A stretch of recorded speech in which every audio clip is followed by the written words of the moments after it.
Hi friends, welcome to my channel. AP డిఎస్సికి సంబంధించి HET వాళ్ళు 9th క్లాస్ 10th క్లాస్లో రిలేటెడ్గా ఏ టాపిక్స్ చదవాలో ఈ వీడియోలో చూద్దాం. ఫ్రెండ్స్, అంతకంటే ముందు వీడియో లైక్ చేసి మన ఛానల్ని అయితే సబ్స్క్రైబ్ చేసుకోండి. ఎందుకంటే ఈ ఛానల్లో డిఎస్సి మరియు టెట్లో ప్రీవియస్ పేపర్స్లో ఇచ్చిన క్వశ్చన్స్ అనేవి వీడియోస్ చేయడం జరుగుతుంది. ఈ క్వశ్చన్స్ అనేవి మీకు చాలా వరకు యూజ్ అవుతాయి. ఈ వీడియోస్ చూడడం వల్ల మీ ప్రిపరేషన్ ఏ స్థాయిలో ఉందో కూడా తెలుసుకోవచ్చు. So please subscribe my channel. So friends, విద్యాశాఖ రిలీజ్ చేసిన డిఎస్సి సిలబస్ ప్రకారం 2023-24 అకాడమిక్ ఇయర్లో ఏ బుక్స్ అయితే ఉన్నాయో ఆ బుక్స్ మనం చదవాలి. సో దీనిపైన అందరికీ ప్రతి ఒక్కరికి క్లారిటీ ఉండాలి. సో హెచ్జిటి సిలబస్ ప్రకారం మనం చూసుకుంటే 3rd class to 8th class వరకు ఉన్న టెక్స్ట్ బుక్స్ అన్నీ ప్రతి సబ్జెక్టు ఏ టాపిక్ కూడా మిస్ చేయకుండా అన్నీ చదవాల్సిన అవసరం ఉంటుంది. ఇక్కడ మనం చూసుకుంటే difficulty level up to 10th అని ఇచ్చారు కాబట్టి 9th క్లాస్ 10th క్లాస్లో కూడా మనం టాపిక్స్ అనేవి చదవాల్సిన అవసరం ఉంటుంది. సో 8th క్లాస్ వరకు ఇచ్చే బిట్స్తో పోల్చుకుంటే 9th క్లాస్ 10th క్లాస్లో ఇచ్చే బిట్స్ అనేవి డిఎస్సిలో తక్కువే ఉంటాయి. కానీ మన జాబ్ డిసైడ్ చేసే క్వశ్చన్స్ అనేవి ఇక్కడి నుంచి వస్తాయి. 8th క్లాస్ వరకు ఉన్న సిలబస్ అందరూ చదువుతారు, ప్లస్ డిఫికల్ట్ లెవెల్ కూడా కొంచెం ఈజీగా ఉంటుంది. కానీ 9th క్లాస్ 10th క్లాస్లో ఇచ్చే క్వశ్చన్స్ అనేవి డెప్త్ ఎక్కువగా ఉండడం వలన మీ మార్క్స్ అనేవి ఇక్కడే డిసైడ్ అవుతాయి. కాబట్టి సిలబస్ ప్రకారం 9th క్లాస్ 10th క్లాస్లో రిలేటెడ్గా ఏ టాపిక్స్ వస్తాయి, ఏం చదవాలనేది ఇప్పుడు చూద్దాం. ఫస్ట్ మనం 9th క్లాస్ చూద్దాం. ఫస్ట్ మనం మ్యాథ్స్, సైన్స్, సోషల్ చెప్పిన తర్వాత లాంగ్వేజెస్ అనేవి డిస్కస్ చేద్దాం.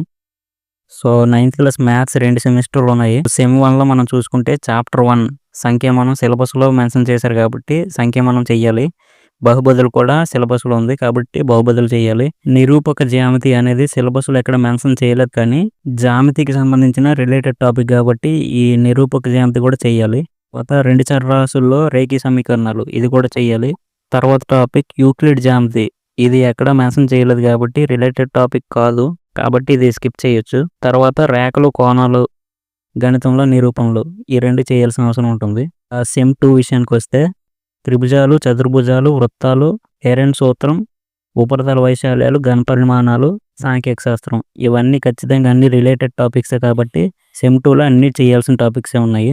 సో 9th క్లాస్ మ్యాథ్స్లో సెమ్ 1లో యూక్లిడ్ జ్యామితి తప్ప మిగతావన్నీ చేయాల్సిన అవసరం ఉంటుంది. యూక్లిడ్ జ్యామితి కూడా మీకు టైం ఉంటే చేసుకుంటే బెటర్ అనేది నా ఉద్దేశం. తర్వాత 9th క్లాస్ ఫిజిక్స్ నుంచి 2 బుక్స్ ఉన్నాయి. సెమిస్టర్ 1 నుంచి మనం చూసుకుంటే మన చుట్టూ ఉన్న పదార్థం సిలబస్ను మెన్షన్ చేశారు కాబట్టి ఇది చదవాలి. మన చుట్టూ ఉన్న పదార్థం శుద్ధమైన ఇది కూడా చదవాలి. పరమాణువులు మరియు అణువులు ఇది సిలబస్లో ఎక్కడ మెన్షన్ చేయలేదు, కానీ కొంచెం రిలేటెడ్గా టాపిక్ వస్తుంది కాబట్టి ఇది చదువుకుంటే మంచిది. పరమాణు నిర్మాణం ఇది స్కిప్ చేయొచ్చు. చలనం కూడా సిలబస్లో మెన్షన్ చేశారు కాబట్టి ఇది చదవాలి. నెక్స్ట్ సెమ్ 2 చూసుకుంటే బలం మరియు గమన నియమాలు ఇది చదవాలి. గురుత్వాకర్షణ ఇది చదవాలి. ధ్వని మరియు శక్తి ఇది చదవాలి. ధ్వని ఇది కూడా చదవాలి. సెమిస్టర్ 2లో ఇవన్నీ రిలేటెడ్ టాపిక్సే కాబట్టి ఇవన్నీ ఖచ్చితంగా చదవాలి. తర్వాత 9th క్లాస్ బయాలజీ చూస్తే జీవుల మౌలిక ప్రమాణం, కణజాలాలు, ఆహార వనరుల్లో అభివృద్ధి ఈ 3 టాపిక్స్ సిలబస్ ప్రకారం రిలేటెడ్ కాబట్టి ఈ 3 ఖచ్చితంగా చదవాలి. సో ఇప్పుడు 9th క్లాస్ సోషల్లో ఏం చదవాలో చూద్దాం. 9th సోషల్లో 4 బుక్స్ ఉన్నాయి. Geography, history, polity, economics. ఇప్పుడు 9th క్లాస్ జాగ్రఫీలో ఏం చదవాలో చూద్దాం.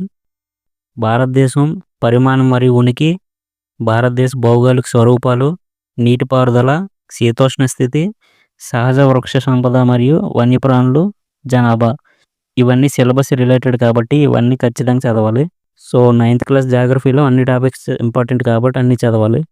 నెక్స్ట్ 9th క్లాస్ హిస్టరీ చూస్తే ఫ్రెంచ్ విప్లవం, ఐరోపాలో సామ్యవాదం, రష్యా విప్లవం, నాజిజం, హిట్లర్ ఉన్నతి ఈ 3 టాపిక్స్ అసలు సిలబస్లో ఎక్కడ మెన్షన్ చేయలేదు, ప్లస్ రిలేటెడ్ టాపిక్స్ కూడా కాదు కాబట్టి ఈ 3 టాపిక్స్ అసలు చదవాల్సిన అవసరం లేదు. తర్వాత అటవీ సమాజం, వలసవాదం ఇది రిలేటెడ్ టాపిక్ కాబట్టి చదవాలి. ఆధునిక ప్రపంచంలో పశు పోషకులు ఇది కూడా రిలేటెడ్ టాపిక్ కాబట్టి చదవాలి.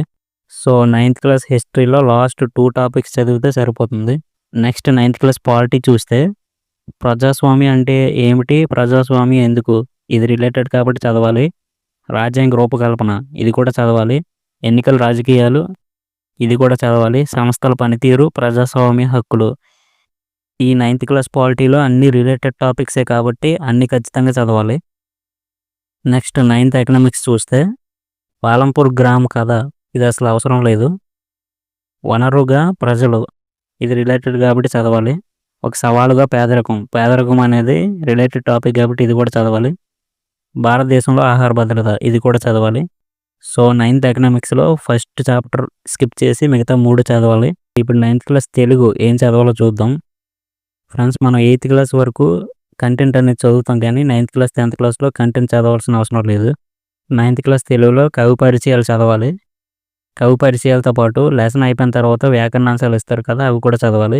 టెక్స్ట్ బుక్ చివరిలో ఉన్న అర్థాలు, పర్యాయ పదాలు అనేవి చదవాల్సిన అవసరం ఉంటుంది. 9th క్లాస్ తెలుగు టెక్స్ట్ బుక్‌లో కవి పరిచయాలు, వ్యాకరణాంశాలు, అర్థాలు, పర్యాయ పదాలు ఇలాంటివి చదువుకుంటే సరిపోతుంది. సో ఇదే విధంగా 9th క్లాస్ ఇంగ్లీష్ కూడా రైటర్స్ గురించి మనం చదువుకొని లెసన్ చివరిలో ఇచ్చిన గ్రాసరీ మరియు గ్రామర్ పాయింట్ అనేవి మనం క్లియర్‌గా చదువుకోవాలి.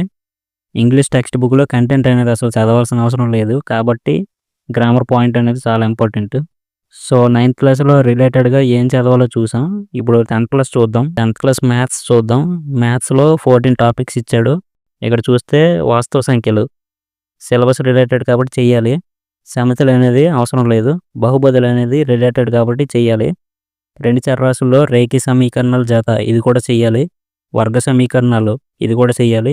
శ్రేణులు అనేది సిలబస్‌లో ఎక్కడ లేదు కాబట్టి చేయాల్సిన అవసరం లేదు. నెక్స్ట్ నిరూపక జ్యామితి ఇది కూడా చెయ్యాలి. స్వరూప త్రిభుజాలు ఇది కూడా చెయ్యాలి. వృత్తానికి స్పర్శ రేఖలు మరియు ఛేదన రేఖలు ఇది కూడా రిలేటెడ్‌గా వస్తుంది కాబట్టి చెయ్యాలి. నెక్స్ట్ క్షేత్రమితి ఇది చాలా ఇంపార్టెంట్ కాబట్టి ఇది కూడా చెయ్యాలి. త్రికోణమితి అనువర్తనాలు ఇది అసలు చేయాల్సిన అవసరం లేదు. ఈ 2 సంభావిత సాంఖ్యక శాస్త్రం ఈ 2 ఖచ్చితంగా చెయ్యాలి.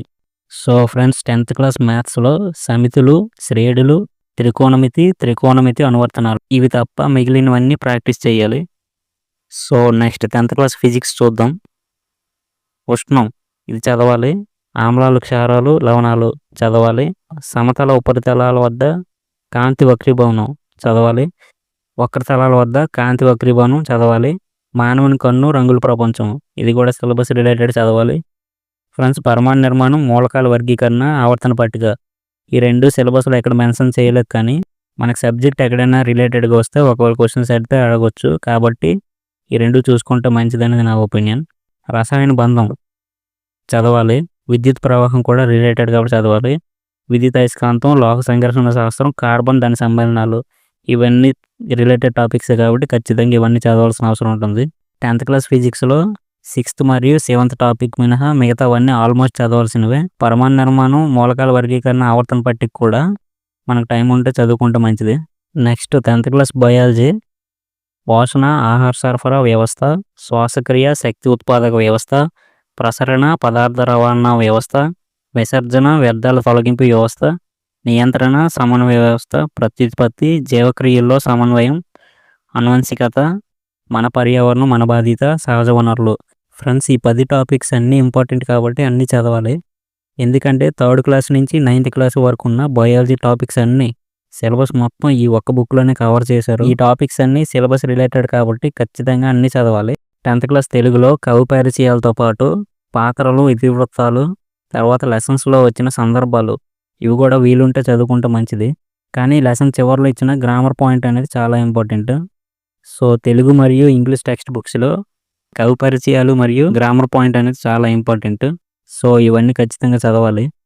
ఫ్రెండ్స్ ఇంకో విషయం ఏంటంటే మనకు సిలబస్ మొత్తం కంప్లీట్ అయిపోయింది. ఇంకేం చదవాల్సిన అవసరం లేదు, బ్యాలెన్స్ ఏం లేదు అనుకుంటే ఇప్పుడు మనం డిస్కస్ చేసిన చదవాల్సిన అవసరం లేని టాపిక్స్ కూడా మనం చదువుకుంటే మంచిది. ఎందుకంటే ఇవి జీకేలో కూడా కవర్ అవుతాయి. కాబట్టి బిట్ ఎక్కడి నుంచి ఫ్రేమ్ అయినా మనం ఆన్సర్ చేయొచ్చు. 3 to 10th క్లాస్ వరకు ఉన్న అన్ని సబ్జెక్ట్స్, అన్ని టాపిక్స్ మనం చదువుకుంటే మంచిదనేది నా ఉద్దేశం. ఫ్రెండ్స్ వీడియో నచ్చితే లైక్ చేయండి. మన ఛానల్‌ని సబ్స్క్రైబ్ చేసుకోండి. Thanks for watching.